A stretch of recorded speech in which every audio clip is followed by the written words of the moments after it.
So he said, I'm going to put my law in their inward parts, so it's not going to be the Mosaic law. It's a new covenant. Okay. And write it in their hearts. So it's a spiritual law. I will be their God, they shall be my people.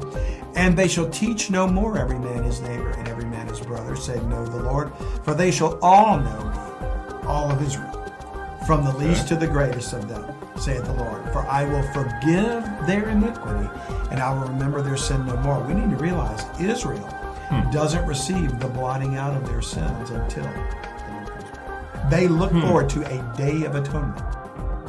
The church, by contrast, we have the atonement now, Paul said in Romans 6. We have now received the atonement.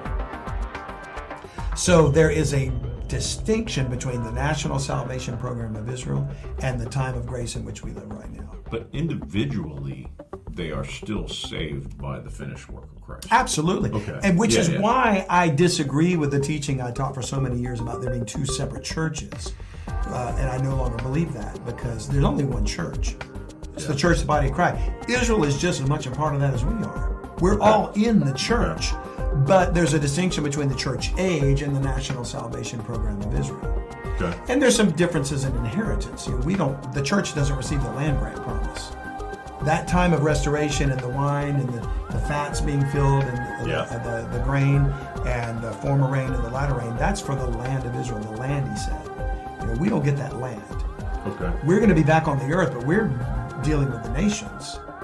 And that all, incidentally, then this is where I think we may get to that in one of these episodes that we're going to do on the Millennial reign of Christ. But the so-called Great Commission of Matthew 28, go ye therefore and teach all nations.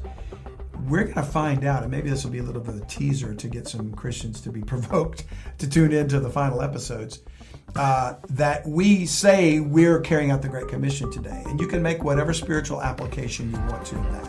In the same way we use the term born again. Born again literally means born again from the dead. So until you die physically and you put on that glorified body, you're technically not born again. But you can spiritually apply it. And we say it all the time, I'm a born again believer. I'm a born again Christian.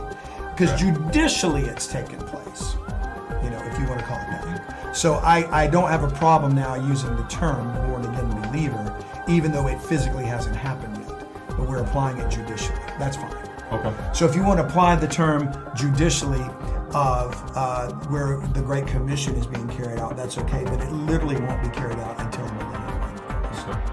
That's when, since they're all going to know the Lord from the least to the greatest, Israel will all know him and have the law written in their heart. He says, they shall teach no more every man his neighbor and every man his brother. Well, if they're not going to teach themselves, who are they going to teach? They're going to go ye therefore and teach all nations. The nations don't know the Lord. Israel has the law written in their hearts. In the millennial reign. That's when the Great Commission is going to be carried out. And Jerusalem will be the epicenter of the world at that point. Because in Revelation, and I don't know what chapter you probably do there, it talks about a city coming down from heaven that is 1,200 miles by 1,200 miles, right? Yeah, 1,500. 1,500, okay. Cubic miles. That is New Jerusalem, right? Right. But that doesn't come down to the end of the 1,000-year reign.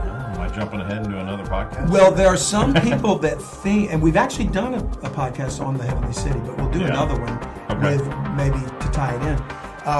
And that's a spaceship, right?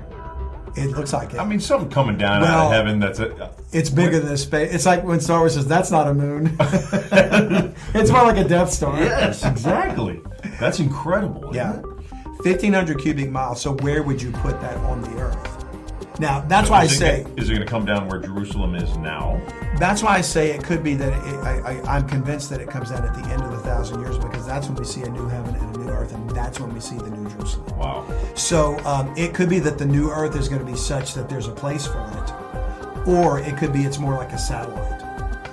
And in a hovering over Earth? Hovering over Earth, and this is pure speculation on my part. That's why I say we may need to do another podcast and tie this in.